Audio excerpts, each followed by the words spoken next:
स्वाहा ओम दीक्षिते नमः। सखी हो, हमको तो आता भी नहीं है। झुकाए जाते हैं गाना स्टाइल।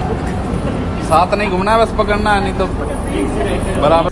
मांग भरी, फेरे लिए और हरियाणा की अंजू और कविता हमेशा हमेशा के लिए एक दूसरे की हो गई। जी हाँ, दो लड़कियों की आपस में शादी हरियाणा में चर्चा का विषय बन गई है। कविता, हर लड़की का सपना होता है माँ बनने का।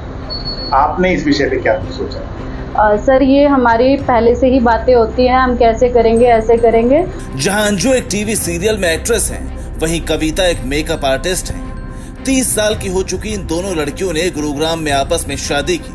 शादी हिंदू रीति रिवाज के साथ हुई, जिसमें दोनों के रिश्तेदार और परिजन भी शामिल हुए। अंजू और कविता की लव स्टोरी क्या है, कैसे दोनों ने शादी का मन बनाया और अब भविष्य में अपने बच्चे को लेकर इनका क्या प्लान है, इसकी पूरी कहानी आपको दोनों की जुबानी सुनाते हैं। तो लॉकडाउन में इनका फ़ोन आया था मुझे कि ऐसे ऐसे सूट है, तो मेकअप आर्टिस्ट की चाहिए। तो मेरे को बोली कि तू आ जा। मैंने कहा ठीक है, मैं आ जाती हूँ।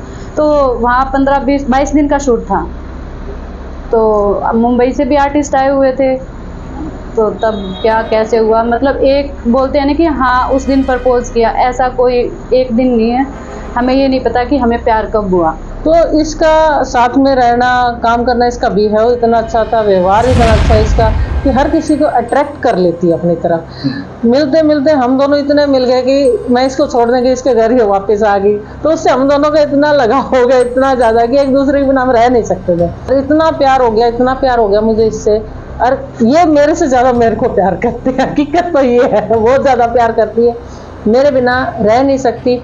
अगर भगवान ना करे कोई मेरे को इतनी सी खरोंच पहुंचाएगा ना, तो ये उसको छोड़ेगी। मेरा पापा और मेरे भाई तो हमेशा साथ रहे हैं। हाँ, मम्मी का है, आज भी है, वो ना इनको नहीं अपनाते हैं।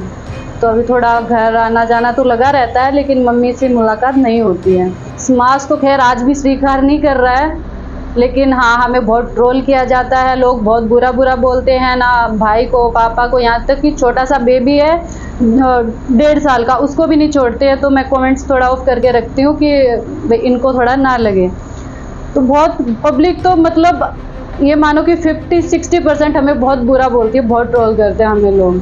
तो मैं ये कमेंट पे जाती हूँ तो थोड़ी देर के लिए होता है, थोड़ा दिल दुखता है, फिर मैं चल जानने देना, क्या कोई बात नहीं, कोई समाज खाने को थोड़ी दे रहा है, कमाना तो हमें ही है, हमें ही खाना है। शूट में भी ये मेरे साथ ही जाती है। अगर जैसे मुंबई मेरा टीवी सीरियल का शूट होता है तो ये मेरे साथ ही जाती है, वहाँ मैं परमिशन ले लेती हूँ जी मेरे साथ। उस वक्त ये फ्रेंड बोलती थी, आज सब जानते मेरी घरवाली है, मेरी वाइफ है।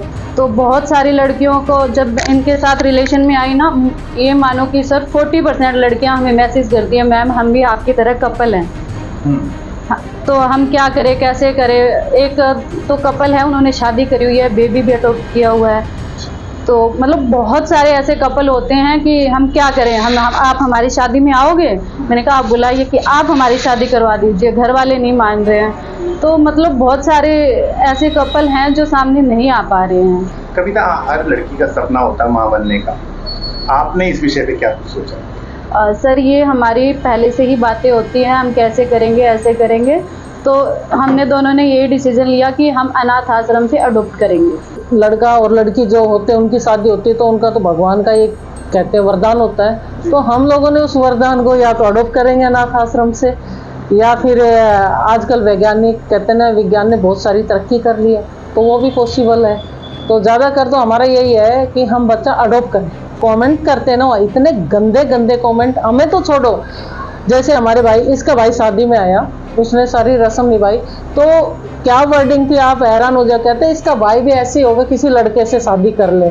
हम एक्चुअली क्योंकि हम बताए ना, हम इस पे फेसबुक वगैरह पर रिटर्न हम जवाब नहीं दे सकते, तो उस चक्कर में हमने उनसे एक ही चीज़ कहा, भाई तुम्हारे भी भाई, हमारे भाई ने हमें सपोर्ट किया, तो फादर को भी नहीं छोड़ रहे, हमारे परिवार को किसी को नहीं छोड़ रहे, हमें तो इतने गंदे गंदे कमेंट कर रहे हैं, बहुत गंदे। मतलब कई बार तो पढ़ते हैं ना, उनको ऐसा लगता है कि सामने जाके फेस टू फेस बात करें, तुम्हें क्या प्रॉब्लम है जब हम खुश हैं।